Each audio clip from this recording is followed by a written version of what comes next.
गौरव भाटिया जी, ओवैसी साहब का और कई लोगों का ये कहना है कि योगी आदित्यनाथ ये बयान इसलिए दे रहे हैं क्योंकि वो मुस्लिम पक्ष को दबाव में डालना चाहते हैं। वो कह रहे हैं कि मुस्लिम पक्ष की तरफ से प्रस्ताव आना चाहिए।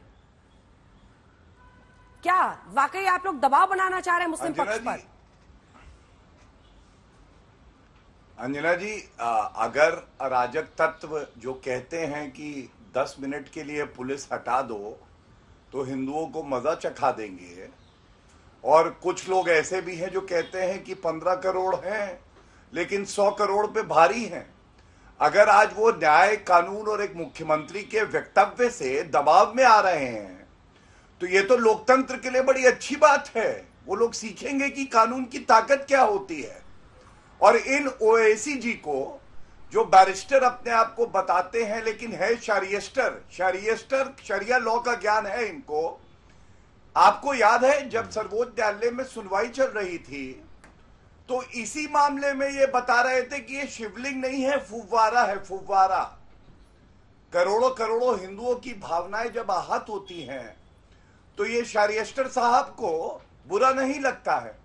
मैं तो आज एक बात कहूंगा, जो योगी आदित्यनाथ जी ने कहा है ना, 140 करोड़ भारतीय जो समर्पित है संविधान के प्रति और 120 करोड़ हिंदू जो हिंदू अस्मिता से जोड़ते हैं काशी विश्वनाथ को, वो इस वक्तव्य का स्वागत करेंगे। और योगी आदित्यनाथ जी ने कुछ प्रमुख बातें करी हैं जो मैं आपके समक्ष रख दूं। सबसे पहले उन्होंने कहा है आज मुस्लिम समाज को, और मुस्लिम समाज भी सौहार्द चाहता है, उनको मानना चाहिए कि औरंगजेब जैसे लोग आक्रांताएं करते थे और ऐतिहासिक भूल का सुधार करें। मैं समझता हूं मुस्लिम समाज में भी बहुत से लोग इस बात के पक्षधर होंगे कि औरंगजेब हमारा हीरो नहीं है। ठीक है। औरंगजेब राइफलमैन जो अपने देश के लिए जान दे देता है वो है। गुरु तेग बहादुर, गुरु गोविंद सिंह जी के साथ क्या क्या नहीं किया इन आक्रांताओं ने। ओवैसी जी कभी उसके बारे में बात नहीं करेंगे। दूसरी बात, योगी जी ने जो कही मैं उसको सल्यूट करता हूं, हर भारतीय सल्यूट करता है। उन्होंने कहा हर भारतीय के मन, चाहे वो हिंदू हो, मुस्लिम हो, सिख, ईसाई, जैन, बौद्ध, कोई हो जी, उसके मन में भाव होना चाहिए राष्ट्र सर्वोपरि, धर्म नहीं। अगर राष्ट्र और धर्म में कभी चुनना पड़े तो सबसे पहले राष्ट्र आएगा। लेकिन यही ओवैसी जी आज जो सब जुडिस मामले की बात करते हैं, CAA देश का कानून है ना, उसको नहीं मानते हैं। प्लेसेस ऑफ वर्शिप एक्ट अच्छा लगता है। जब राम मंदिर का मुद्दा सब जुडिस था तो खुद बयान देते थे। जब हिजाब का मुद्दा सब जुडिस था तो खुद बयान देते थे। आज योगी आदित्यनाथ जी ने जो बात कही है वो न्याय संगत भी है और नैतिकता के आधार पे भी हर कसौटी पे खरी उतरेगी। आप तो खुद वकील हैं, आप भी अदालत और अदालत की सैंक्टिटी को समझते हैं मिस्टर भाटिया। इसीलिए मैं आपसे पूछ रही हूं कि अगर योगी जी को सब पता ही है तो फिर तो केस का आगे बढ़ने का कोई जरूरत ही नहीं है। ASI सर्वे की फिर क्या जरूरत है जब या फिर वो मान चुके। मिस्टर पठान, मेरे पीछे छिपने की जरूरत नहीं है, आपकी बारी आएगी तब बोलिएगा। तो फिर गौरव भाटिया जी, ASI सर्वे की क्या जरूरत, कोर्ट में मामला चलाने की क्या जरूरत? मुख्यमंत्री जी ने खुद ही फैसला दे दिया है। छोटा सा जवाब। मैं छोटा सा जवाब देता हूं, आपको फर्क बताता हूं। संवैधानिक पद पे मुख्यमंत्री बैठे हैं और न्याय में उनकी आस्था है। उन्होंने ये कभी नहीं कहा कि न्याय का सहारा नहीं लेंगे, कोर्ट के आदेश नहीं मानेंगे। उन्होंने एक ऐतिहासिक जो भूल हुई है मुस्लिम समुदाय द्वारा उसको बताया है और उन्होंने एक अपील करी है कि इस ऐतिहासिक भूल को मुस्लिम समुदाय खुद सुधारे। दूसरी बात, कौन कानून और कोर्ट के फैसले नहीं मानता? मैं याद दिला दूं, जब कुछ माह पहले एक फैसला आया था तो अंजुमन इंतजामिया कमेटी के लोग कह रहे थे हम घुसने नहीं देंगे सर्वे करने वालों को। और अंजना जी वो यहां तक चले गए थे, उन्होंने कहा अगर कोर्ट कहेगा गला कटवा लो तो क्या हम गला कटवा लेंगे? आप उनसे ये सवाल पूछिए। आज जो मुख्यमंत्री जी ने कहा है अपनी संवैधानिक जिम्मेदारी का निर्वहन करते हुए कहा है और ये दिखाता है दोनों सोच में फर्क क्या है। ठीक है, मुख्यमंत्री जी के इस प्रस्ताव में क्या आप भी दम देखते हैं? वो कह रहे हैं कि मुस्लिम पक्ष को सामने आना चाहिए, ऐतिहासिक भूल सुधार के लिए कोशिश करनी चाहिए। देखिए, योगी आदित्यनाथ जी ने हाँ, जो कहा है स्वागत योग्य है, जितना स्वागत किया जाए उतना कम है। और उन्होंने एक सच्चाई की बात कही है, एक राय दी है। ये कोई गवर्नमेंट आदेश जारी नहीं किया है, एक राय दी है। और राय किसी को अच्छी राय दी जा सकती है कि आप गलत रास्ते पर जा रहे हैं। देखिए, आईना देख लीजिए, इतिहास ये है। और वो इतिहास दिखाया, उन्होंने अध्ययन किया कि दबाव बनाया। दबाव नहीं बनाया, मुस्लिम पक्ष कह रहा है दबाव बना रहा है। बिल्कुल दबाव नहीं है। हाँ? उनकी तो कोई पावर नहीं। दबाव क्या है? मामला कोर्ट में है। दबाव क्या है? उन्होंने एक राय दी है कि आप लोग प्रस्ताव लाइए। और देखिए, भूल बड़े बड़ों से होती है। हिंदू शास्त्र में जब भूल हो तो भूल को सुधार लेना एक बड़प्पन माना जाता है। तो राय दी है कि आप भूल सुधार लीजिए। देखिए, आपको 2 मिनट में समझ लूंगा। जितने इतिहासकार हैं, मुस्लिम इतिहासकार, मस्जिद आलमगिरी, जो आपके जितने हिस्टोरियन हैं, सब ने एक स्वर में इस बात को स्वीकार किया है कि वहां पर हिंदू मंदिर था, जिसको तोड़कर तथाकथित ये मस्जिद का ढांचा बनाया गया। बीकानेर आर्काई में फरमान रखा हुआ है। तो वो सब देखते हुए योगी जी ने एक राय दी है कि प्रस्ताव आना, देखिए आदेश दे, आपका प्रस्ताव आना चाहिए। और अगर सच्चाई है तो सच्चाई को स्वीकारने में हर्ज क्या है? क्योंकि देखिए, जितने उलेमा, जितने हाफिज, मौलवी या जो भी इस्लामिक स्कॉलर हैं, सब ने इस बात को एक स्वर में बाबरी मस्जिद समय से आज तक कहा है, अयोध्या डिस्प्यूट से आज तक, कि अगर ये साबित हो जाए कि मंदिर तोड़ के बनाई गई है तो जगह नाजायज हम छोड़ देंगे। तो भाई यहाँ तो साबित हो रही है, अभी नहीं है तो जांच हो जाए। तो जांच होने नहीं देंगे, झूठ बोलेंगे, दोहरा चरित्र रखेंगे, तो इससे मामला नहीं चलता। ठीक है, तो यही मुखिया पूछना नाते उन्होंने राय दी है, केवल राय, एडवाइजरी है। तो इसमें न इंटरफेरेंस है, न कोई दबाव है। ठीक है। अब वारिस साहब, आपके पास आते हुए जो शंकर जैन साहब कह रहे हैं, वो उस पर भी आप जवाब दीजिएगा। और 2-3 सवाल मेरे भी हैं जो मैं बाद में पूछूंगी। एक एक करके पूछते हैं वारिस जी। मुझे उम्मीद है कि आप सवाल का जवाब देंगे, इधर उधर की बात नहीं करेंगे। मस्जिद में त्रिशूल क्या कर रहा है? बिल्कुल जवाब देंगे। एक सिंपल सवाल है सर, मस्जिद में त्रिशूल क्या कर रहा है, इसका क्या जवाब है? अंजना, आपने जब डायरेक्ट ही सवाल किया तो मैं डायरेक्ट जवाब देता हूँ। उसी मस्जिद के अंदर एक जानमाज की जगह भी है जहाँ पे इमाम नमाज पढ़ाता है, 400 साल से वहाँ नमाज हो रही है। उसका क्या करेंगे अभी आप? अब मैं आपकी बात का जवाब देना चाहता हूँ। आपने गौरव भाटिया साहब को सही कहा कि आप तो वकील भी हो, संविधान को नहीं मानते, लेकिन ये लोग, योगी जी संविधान की शपथ लेकर उत्तर प्रदेश के मुख्यमंत्री बने, मगर संविधान की रोज धजिया उड़ा रहे। वो कह रहे आस्था की बुनियाद पे चलना चाहिए। हमारा देश आस्था की बुनियाद पे चलेगा, संविधान पे चलेगा। अब उनको इतना समझ में आना चाहिए कि इतना सेंसिटिव इशू है, इतना सीरियस मैटर है।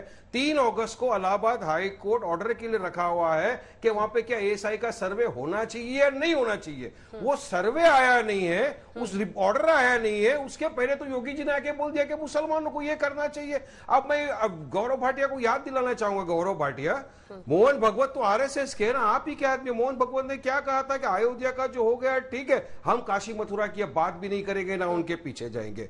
बात नंबर 2, हिस्ट्री रिपीट की अगर बात आ रही है तो स्वामी विवेकानंद का वॉल्यूम 7 आप पढ़ लो एक मर्तबा, जहां पर उन्होंने कहा है कि जगन्नाथपुरी का जो मंदिर है वो पहले बौद्धों का मठ था, उसको तोड़ के मंदिर बना दिया गया। तो क्या हिस्ट्री को रिपीट वहां पे भी करा देंगे? अरे ये सारी चीजें झंझट ना हो, इसलिए तो प्लेसेस ऑफ वर्शिप एक्ट 1991 लाए थे। उसके लाने की मंशा, इरादा, इंटेंशन यही था कि जो भी इस तरह के मॉन्यूमेंट, मस्जिद, गिरजाघर या चर्च कुछ है जो 15 अगस्त 1947 के पहले से, ना आप उसका नेचर चेंज कर सकते हो, ना कैरेक्टर चेंज कर सकते हो, वो एज इट इज रहेगा। क्योंकि हम तो देख चुके हैं ना कि हमारी बाबरी मस्जिद को किस तरह से आपने शहीद कर दिया गया था। इसी तरह से षड्यंत्र रचा था कि अचानक रात के अंधेरे में मूर्तियां प्रकट हो गई, उसके बाद में ताला खोल दिया गया, एक हलफनामा दायर कर दिया गया सुप्रीम कोर्ट के अंदर। मगर क्या किया? 6 दिसंबर हिंदुस्तान के लिए जो काला दिन मनाते हैं हम दिसंबर का, ब्लैक डे, हमारी बाबरी मस्जिद को शहीद कर दिया गया। तब जाके सोच के ये बनाया गया था, पार्लियामेंट में बिल पास हुआ, प्रेसिडेंट ने इस पे मोहर लगाई, तो आप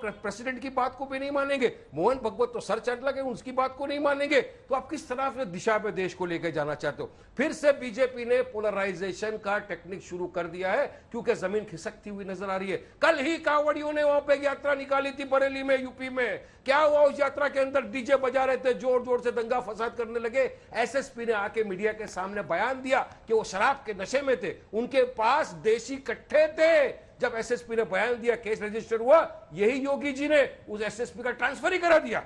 तो आप कायदे कानून की तो गौरव भाटिया बात ही मत करो, आपके राज्य में क्या हो रहा है और सर्वे क्यों कराना चाहिए? बताइए आपका इंटेंशन, आपका इरादा, आपका एम क्या है? ठीक है, क्यों जवाब चाहते हो आप देश के माहौल को बिगाड़ दे? क्यों फिर से पूरे देश को 90s के एरा में आप लेकर जाना चाहते हो? हम देख चुके हैं क्या हुआ था 90s के एरा के अंदर। गौरव भाटिया, आप लॉयर हो और ये सीरियस इशू है। मैं तो चाहूंगा कि इलाहाबाद हाईकोर्ट इस पॉइंट का नोट ले कि ऑर्डर पास होने के पहले राज्य के मुख्यमंत्री ने आकर एक ऑर्डर दे दिया कि मुसलमान बड़ा दिल, अरे आप बड़ा दिल दिखा दो ना, चलिए छोड़ दीजिए। मोहन भागवत ने कहा उसकी बात मान लीजिए, छोड़ दीजिए, बड़ा दिल दिखा दीजिए, चलिए। नहीं दिखाएंगे, ये सिर्फ पोलराइजेशन करना है। वही करते करते 200 से 350 पे पहुंच गए। अब कोई इशू नहीं बचा, तो फिर गाय, गंगा, दंगा, मंदिर, मस्जिद, ज्ञान वापस इसी पे सब आ जाएंगे, क्योंकि डेवलपमेंट का तो कुछ काम किया ही नहीं है आप लोगों ने। सवाल कर रहे लोग, जवाब सुनिए आप लोगों ने। वारिस पठान साहब, जवाब सुनिए। दो मेहमान के पास अभी अब मुझे और जाना है। जैन साहब भी रुके हुए हैं, असगर साहब भी रुके हुए हैं। गौरव जी जल्दी जवाब दीजिए, जैन साहब भी उस पर जवाब देना चाह रहे हैं। धन्यवाद।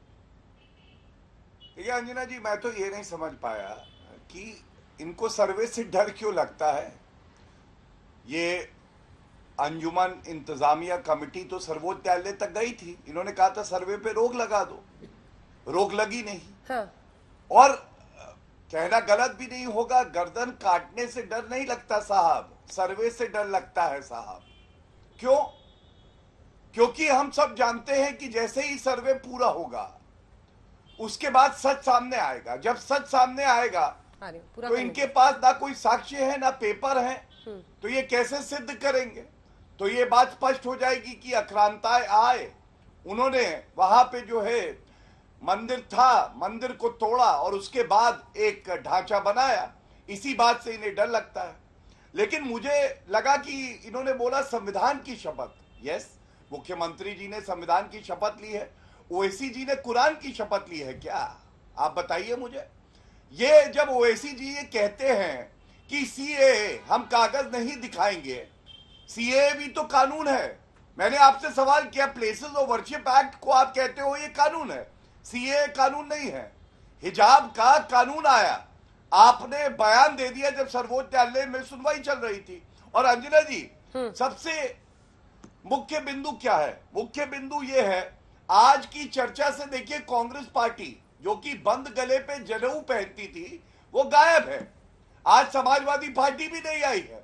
क्यों नहीं आई है? क्योंकि आज बात हो रही है हिंदू सहिष्णु है, संविधान। गौरव जी वो मानते हैं कि ये ध्रुवीकरण की रणनीति है बीजेपी की। गौरव जी, ये ध्रुवीकरण की रणनीति है बीजेपी की। वरना जो मुस्लिम पक्ष कोर्ट में जा रहा है, जो मुस्लिम पक्ष कोर्ट में जा रहा है, वो प्रस्ताव लेके आएगा। योगी जी को भी पता है कि ऐसा कुछ होने वाला है नहीं, लेकिन वो ये सुर इसलिए छेड़ रहे हैं जिससे मॉनसून सत्र में कई मुद्दों पर, मणिपुर से लेकर अलग अलग मुद्दों पर बीजेपी घिर रही है। इस वजह से आप लोग ये ज्ञानवापी पिच कर रहे हैं, ये कहना है उनका। अंजना जी, मैं तो ये बात सुन के भी स्तब्ध हूं। मैं एक बात कहूंगा, 5 हिंदू शेरनियां, हमारी बहनें, हमारी माता बाहर क्या निकली, ये सारे गीदड़ तो हिल गए। आप बताइए, एक महिला अगर कहती है कि हम पूजा करना चाहते हैं और वहां पे हमें रोका ना जाए और वो कानून का रास्ता लेती है, तो किसी को आपत्ति क्या हो सकती है? दूसरी बात, आप कह रही हैं कि ये हिंदू मुस्लिम किया जा रहा है, बिल्कुल भी नहीं। मैं ये कह रहा हूं, ये जो गलतियां हुई हैं कुछ आक्रांताओं से और जो कुछ औरंगजेब की औलादे हैं, उसको सुधारा जा रहा है, और वो भी कानूनी तौर पे। और मैं ये भी गर्व से कहता हूं कि हिंदू समाज, उसके बावजूद कि वो छल्ली छल्ली हो गया, उसके साथ अन्याय हुआ, मंदिर तोड़े गए, तब भी इतना सहिष्णु है कि न्याय संगत रास्ते से वो चलता है और उसकी आस्था इतनी मजबूत है, वो जानता है कि इंसाफ मिलेगा, चाहे सर्वोच्च न्यायालय हो चाहे उच्च न्यायालय।